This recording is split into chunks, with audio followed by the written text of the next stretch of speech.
This is Overcomplicated Life Hacks Volume 7. In this episode, we'll take viewer-submitted problems from our comments section and design an irrational yet functional solution. Our first one comes from UberDragon. He says, I definitely have a problem that requires a needlessly complicated solution. Whenever I want butter on my bun, it's always tough to cover the whole surface. The truth is, when it comes to getting butter the perfect temperature, a little bit of time is required. So why not enjoy yourself while simultaneously thawing your butter at the same time? Monster PCs are known to produce a lot of heat, and we're in luck because that's exactly what we've got here. So head over to your PC tower and carefully remove the side panel. Place it somewhere safe and grab your butter dish. Go ahead and place that on the bottom of your tower. For best results, go ahead and seal the case back up, but only if you have a window on your case. You're gonna need to keep a close eye on this in a second because here comes the secret ingredient. Boom, that's right, Farming Simulator 17, the most graphic-intensive game on the market today. Now you could use something else like Far Cry 5 if you've got it, but the margin of error is pretty large.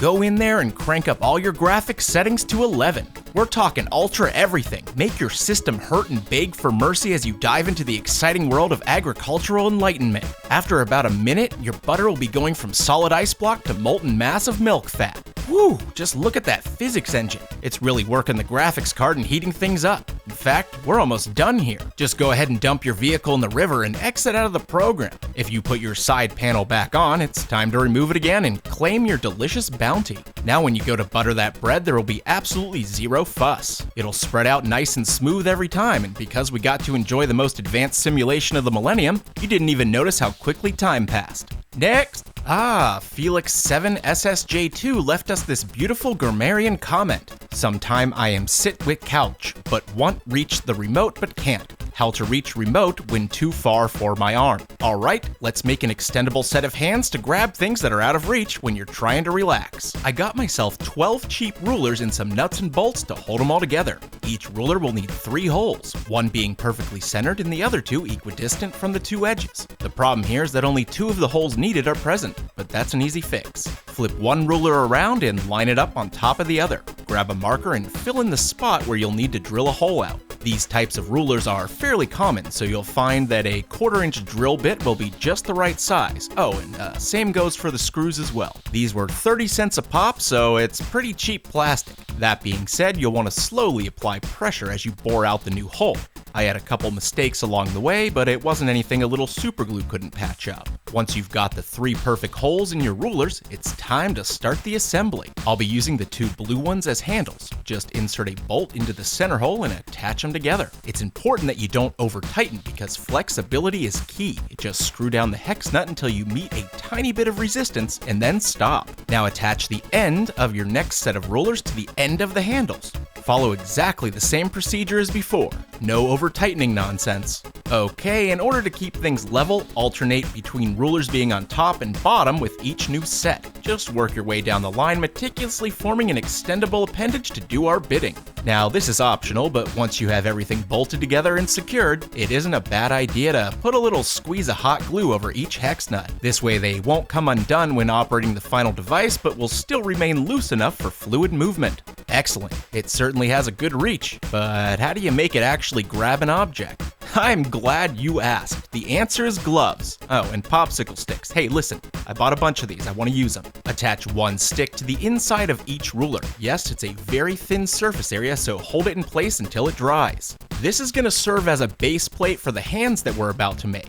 In the essence of brevity, I'll try and keep this short. Pop a stick into each finger inside the glove. Form it into the shape of a nice wide open hand. Just imagine opening your hand and copy that. Now glue everything into place and let it dry and solidify. It's done. You did it. Look at this thing. This is absolutely ridiculous and amazing at the same time. I love it. Ah yes, it nabbed my delicious beverage and brought it right back to me. But what happens if you don't have a surface to slide it on? Well, here we are on the couch again, and that pesky oversized remote is conveniently placed upright and just out of reach. Good thing I have almost 6 feet of additional reach with this flexi grabber. But wait, it seems to be suffering from some sort of external dysfunction. You know, these cheap rulers just don't have the rigidity that we need for a wide open space like this. But it wasn't all for nothing. All you gotta do is grab your backup support board that you keep under your couch. Slide it out carefully and extend the platform from yourself to the other object. See? No problem. Now place Mr. Hands on the board and make him walk the plank. See? It's smooth sailing from here. Keep in mind, you can use beefier rulers to avoid this problem or brace the rulers with popsicle sticks. Speaking of which, we made a smaller version using popsicle sticks and a couple bottle caps. This thing is perfect for small jobs and we're gonna give it away to one Scratch that, moving on. Here's another problem that needs solved coming from Mark Acosta. He says, how about making a automatic toothbrush so I don't have to buy one in the bargain aisle at Ross? Well, expensive electric toothbrushes aren't just a gimmick. They keep your gums healthier and really knock out tartar and plaque. Honestly, even a cheap vibrating brush saves you time and cleans much deeper than a standard toothbrush. But if you want to save some money, we have a solution. You'll need an empty pill bottle, your boring no-frills toothbrush, and a drill. Oh, right, and a soldering iron, some assorted nuts and bolts, and hey, why not toss in some popsicle sticks for good measure? Get your soldering iron, heat it up, and remove the lid from your pill bottle. You're going to poke 2 holes in the top. Start by hitting the dead center and quickly push in and out. Now, slightly to the left or right, make 1 more hole. Pretty simple, right? It should look like this. Alright, now get those screws and find one that fits the size of the holes you made. Push it all the way in, and if you get stuck, just bust out that drill and power it on through until it's all the way in. Now put a washer down and finish it all off with a hex nut. You want this to be super snug, so tighten it all down and make sure it doesn't wiggle. Now go ahead and put a screw in the other hole, but go the opposite direction this time. Like before, add a washer and a hex nut and tighten it all down until it's snug and secure. Alright, get your toothbrush and soldering iron out again. It's time to make another hole. Press the point of the soldering iron through the toothbrush about 1 inch from the bottom. Make sure this hole is slightly bigger than the screws you have. You're going to want it to loosely fit over one of them. Okay, now add 1 more hex nut to the center screw so you get a little more space between the cap and the toothbrush. Then insert that center screw into the hole you just made. Don't put this over the outer screw or what we're making isn't going to work at all. Hold the brush in place with a cap or a somewhat loose hex nut. You don't want it to be super tight as it needs to be able to move freely. Oh, and guess what we need now? Hot glue. Go ahead and drop a layer of glue on top of the drill. Yes, that's correct. Make sure you don't apply it to any moving parts. Now put a popsicle stick on the glue and point it off to the side. Once that's dried, cut a little bit off another stick and connect it to the bottom of the first one. Then back to the drill and form a support that'll better hold it all in place. When that dries up, go ahead and trim off the excess. Don't worry, this will all make sense in a second. Alright, now glue another stick, but have this one on top and facing forward. Careful with this next part. Build out a tiny little box on the end of the stick. Make sure it's big enough to fit the bristle end of your toothbrush through it, and that there's enough room for the toothbrush to move. Insert the brush through the slot and then mount the remaining screw into the drill, just as if it were a drill bit. Because we're mounting the screw that's on the side, this will cause a rotation similar to a train wheel. So let's fire it up and see. Alright, that is some massive power right there, and with great power comes great responsibility. You could use this to clean grout or really detail your bathroom. But let's be honest, we made it for our teeth. Assuming you don't go full tilt boogie with the power and just lightly squeeze the drill trigger, you'll have the best electric toothbrush on the block.